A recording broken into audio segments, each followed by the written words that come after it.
Hello YouTube family, स्वागत है मेरा यूट्यूब चैनल में। फ्रेंड्स, आज मैं बहुत ही टेस्टी रेसिपी शेयर करने वाली हूँ, वो भी सराई बोड़ा का, जो छत्तीसगढ़ के बहुत ही प्रसिद्ध और बहुत ही टेस्टी सब्जी है। जो हर महीने में ये सब्जी तो नहीं मिलता, ये स्पेशली बारिश के दिनों में कम से कम 3 महीने ही ये सब्जी पाया जाता है।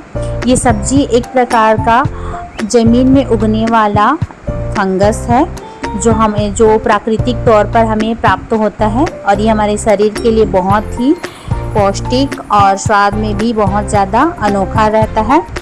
ये स्पेशली छत्तीसगढ़ में इसे बोड़ा के नाम से जाना जाता है। वैसे कई राज्यों में इसे अलग अलग नाम से जाना जाता है, और छत्तीसगढ़ में इसे सराई बोड़ा के नाम से जाना जाता है, और बाकी बस्तर में बस्तरिया बोड़ा के नाम से जाना जाता है, और यही झारखंड में ये अरोड़ा।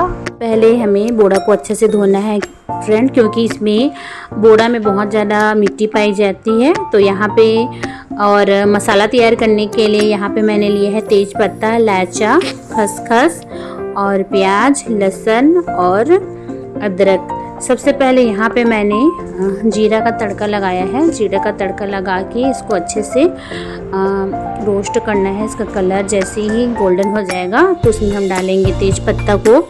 तेज पत्ता डालने के बाद जैसे ही तेज पत्ता का कलर चेंज हो जाएगा तो इसमें हम डालेंगे बोड़ा को, क्योंकि ऑलरेडी बोड़ा को मैंने अच्छे से धोकर इसे काट लिया था।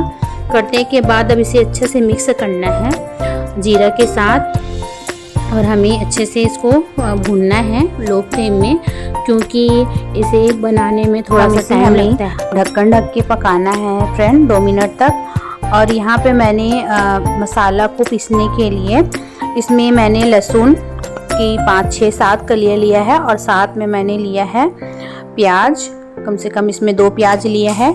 साथ में यहाँ पे मैंने लिया है अदरक, और यहाँ पे मैंने जितने भी मसाला था उसको साथ में डाल दिया था। इसमें काली मिर्च, इलायची, खसखस और तेज पत्ता, इसको अच्छे से पेस्ट तैयार किया है। अब इधर बोड़ा जैसे ही भून जाएगा, इसका कलर चेंज हो जाएगा थोड़ा, तो इसमें हम डालेंगे नमक, ताकि नमक डालने से जो बोड़ा है वो जल्दी से पके और जल्दी से अच्छे से इसका नमक घोले। और यहाँ पे मैंने इसे ढक्कन ढक के 5 मिनट तक इसे अच्छे से भूनना है फ्रेंड। जैसे ही ये भुना जाएगा, इसका कलर, बोड़ा का कलर धीरे चेंज हो जाएगा। बोड़ा का कलर पूरी तरह से चेंज हो चुका है, पक चुका है आधा, तो इसको हम दूसरे प्लेट में डालेंगे। डालने के बाद अब इसे हमें तेल डालना है कढ़ाई में, ताकि जो मसाला है वो अच्छे से भुन सके। यहाँ पे आप देख सकते हैं, यहाँ पे मैंने जो मसाला तैयार किया था, लहसुन अदरक का पेस्ट, उसे अच्छे से डाल के अच्छे से भुनना है। उसका कलर जब तक मसाला का कलर चेंज ना हो जाए तब तक आप देख सकते हैं इस तरह से। जैसे ही मसाला का कलर चेंज हो जाएगा तो इसमें हम डालेंगे हल्दी पाउडर, मिर्च पाउडर और धनिया पाउडर को, क्योंकि हमारा मसाला जितना अच्छे से भुनेगा उसका कलर उतना चेंज होगा, उतना ही स्वादिष्ट लगेगा। तो आप देख सकते हैं, सबसे पहले यहाँ पे हमें लहसुन अदरक का जो मसाला डाले थे उसी को अच्छे से भूनना है फ्रेंड। अब यहाँ पे आप देख सकते हैं ये पूरी तरह से अच्छे से भुन चुका है, इसका कलर जो है चेंज हो चुका है। तो अब यहाँ पे मैंने लिया है अपना स्वाद अनुसार यहाँ पे मैंने लिया है मिर्च पाउडर, क्योंकि इसमें मिर्च ज़्यादा डाल दूँ तो कम से कम 2.5 चम्मच मिर्च पाउडर ली हूँ, धनिया पाउडर ली हूँ 3 चम्मच, और साथ में लिया है 1 चम्मच हल्दी डालने के बाद अच्छे से मसालों को अच्छे से मिक्स करना है, और हमें कम से कम इसे 2 मिनट तक भूनना है, क्योंकि भूनने के बाद अब इसका कलर जैसे जैसे चेंज हो जाएगा तो हमें इसमें डालेंगे बोड़ा को डाल के अच्छे से भुनेंगे।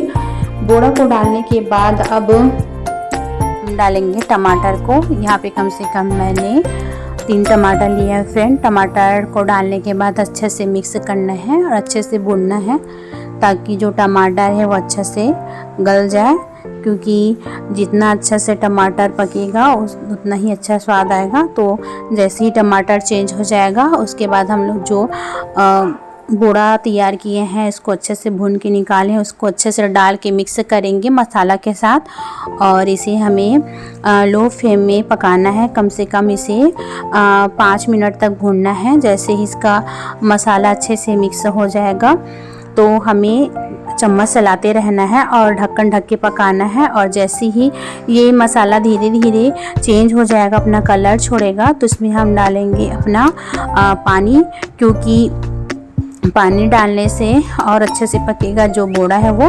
और जैसे जैसे ये पकेगा उसका कलर जो है मसाला का वैसे वैसे और चेंज होते जाएगा, क्योंकि इसमें मैंने पहले से ही पानी को गर्म कर लिया था, तो उसमें मैं ज़्यादा टाइम नहीं लगता इसको पकने में।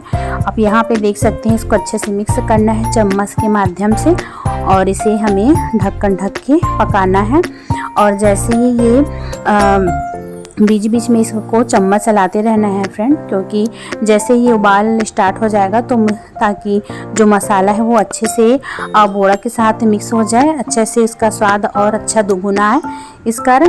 अब यहाँ पे ढक्कन ढक के हमें पकाना है। और जैसे ही ये रस कम हो जाएगा तो बन गई हमारी बोड़ा की रेसिपी। ऐसे फ्रेंड्स ये बहुत ज़्यादा टेस्टी लगता है, आप इसे चावल और रोटी दोनों के साथ खा सकते हैं, क्योंकि ये छत्तीसगढ़ का सबसे महंगी सब्जी है। ये कम से कम 1200 या 1100 किलो मिलता है। तो ये बहुत ही टेस्टी और बहुत ही स्वादिष्ट रेसिपी है, और साथ में ये बहुत ही ज़्यादा हमारे शरीर के लिए बहुत ही लाभदायक होता है। और ये स्पेशली बारिश के समय में ही पाया जाता है। तो आइए, अब बारिश के मौसम है तो अच्छे से एंजॉय करिए। वो किस किस को बोड़ा की सब्ज़ी बहुत पसंद है वो कमेंट करके बताइएगा। मेरे को तो बहुत ही इंतज़ार रहता है बोड़ा सब्ज़ी का, क्योंकि बोड़ा और छत्तीसगढ़ का फूटू सब्ज़ी मेरे को बहुत ज़्यादा टेस्टी लगता है। तो वीडियो अच्छी लगी तो like comment subscribe. Bye bye. जय जोहार, जय छत्तीसगढ़।